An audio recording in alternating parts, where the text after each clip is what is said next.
Hello, Lily here. Welcome to Lily's Table. Today we're gonna make a keto-friendly dessert, a chocolate peanut butter lava cake. So recently I've been on a keto diet.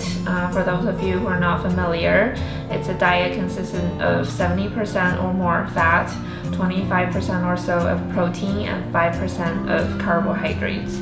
Since I've cut out all the refined sugar, I've been really craving a really good dessert. So recently I saw this recipe on YouTube from Keto Connect for a chocolate peanut butter lava cake, and it looks amazing. So I decided to give it a try today, and hopefully it'll be successful.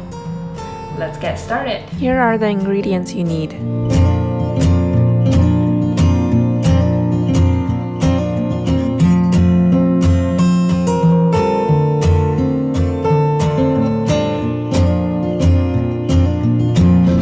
First of all, you need 2 ramekins for the lava cake. And in order for us to put the peanut butter in the cake and have it to be a fluid-like consistency, we want to freeze it first. So you either want to find a cookie cutter that's slightly smaller than the center of your ramekin, or if you don't have a cookie cutter, I have some cupcake liners here. It's also just slightly smaller than the ramekin, which will also work. And if you use those liners, they will just peel off pretty easily. So today I'm gonna use these since I don't wanna wash another cookie cutter. So here's the peanut butter.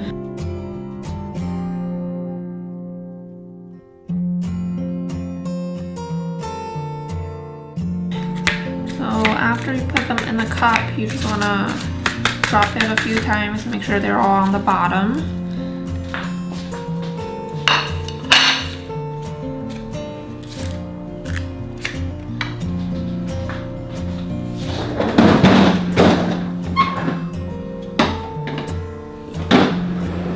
Let's prepare the other ingredient. So we want to use 1 ounce of 100% non-sweetened dark chocolate, and then 2 tablespoons of butter. Just any kind of butter, as long as it's not salted. Let's turn it on.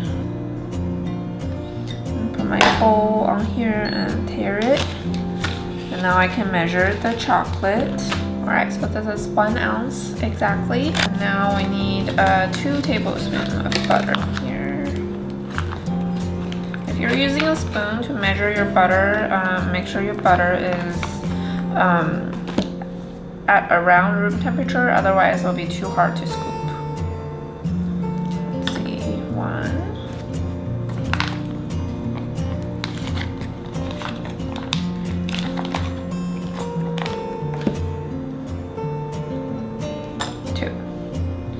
Alright, so now you have these 2 ingredients in here. You want to microwave them for 30 seconds at a time until the butter is all melted.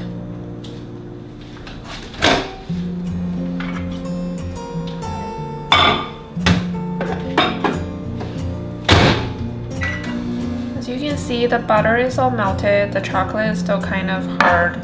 So let's just give it a mix, and that should dissolve the chocolate. Alright, now it's nice and smooth. We can add the cream and the egg. So we're adding in 1 tablespoon of heavy cream.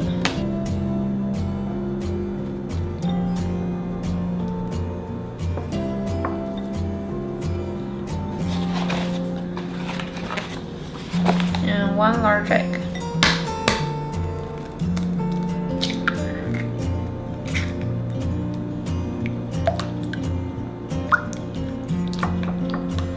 Make sure you stir this as soon as you add the egg, otherwise the temperature of the chocolate butter mixture might cook the egg.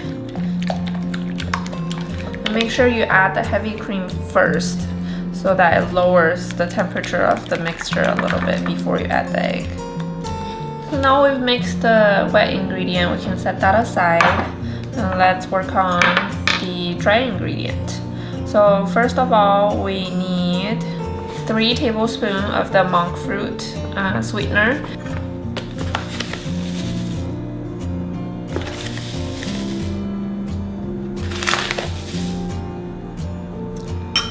Next, we need to add 1 tablespoon of unsweetened cocoa powder. This one is 100% cacao.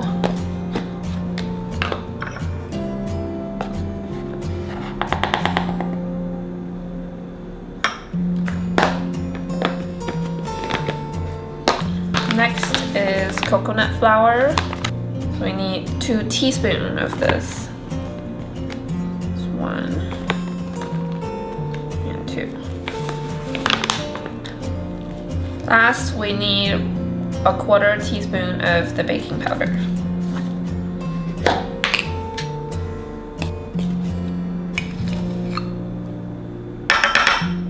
You want to mix this really well. I'm just going to use the teaspoon I just used.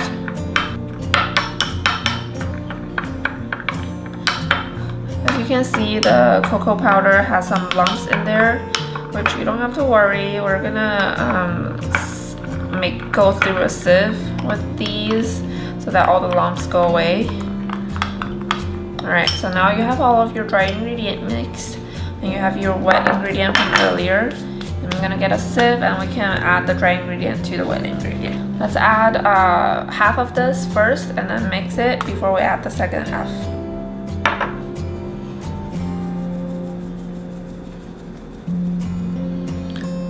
See all these cocoa powder?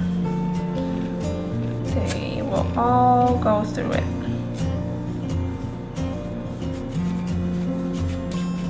See, it's all gone. So let's mix this. Alright, let's add the second half.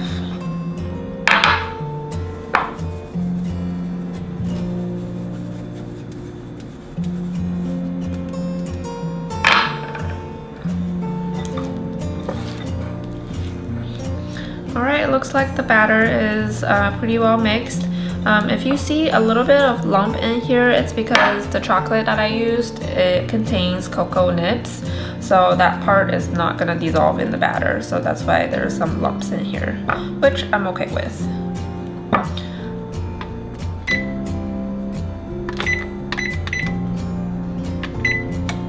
Now the oven is preheated. Let's oil some ramekins. I have some coconut oil spray.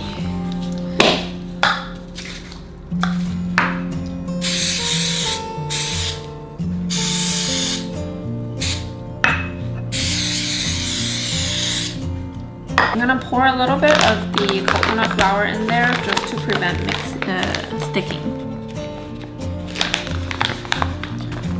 So basically you wanna shake this all along the side.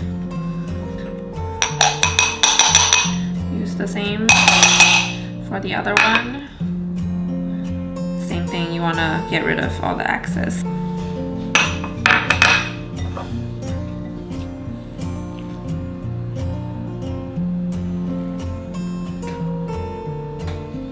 Make sure that it touches all the side so that when you put the peanut butter cup in the middle, it doesn't peek through when you bake it.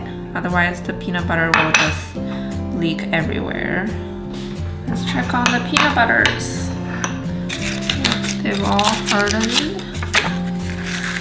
I'm gonna just peel them off. That's the paper.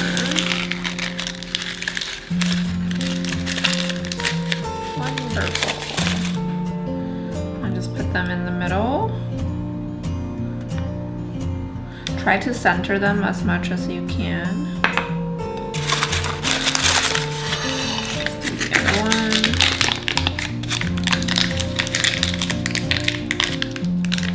Nice. Also centered this one. Try not to push it too much to the bottoms, otherwise it will leak through on the bottom. And after you do this, you can add the rest of your batter. Make sure you cover all the peanut butters. Just try to smooth it out.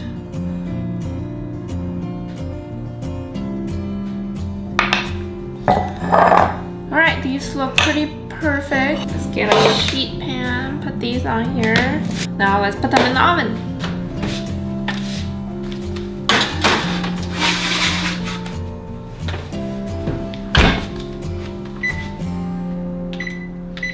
I'm gonna bake this for 13 minutes. Let's check on the cake. You want a little jiggliness in the middle, but set on the outside.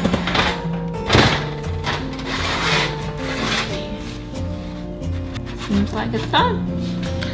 Alright, so the chocolate lava cake has now been cooled to the touch. It's still warm, but it's okay to handle now. I'm gonna try to unmold one of these. It might go very, very wrong. If one goes wrong, at least we've got the other, right? Feels okay. Let's see.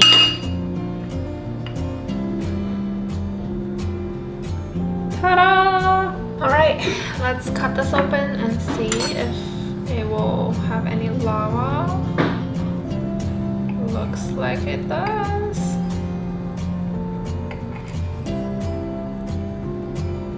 Look at that. Success. Let me try.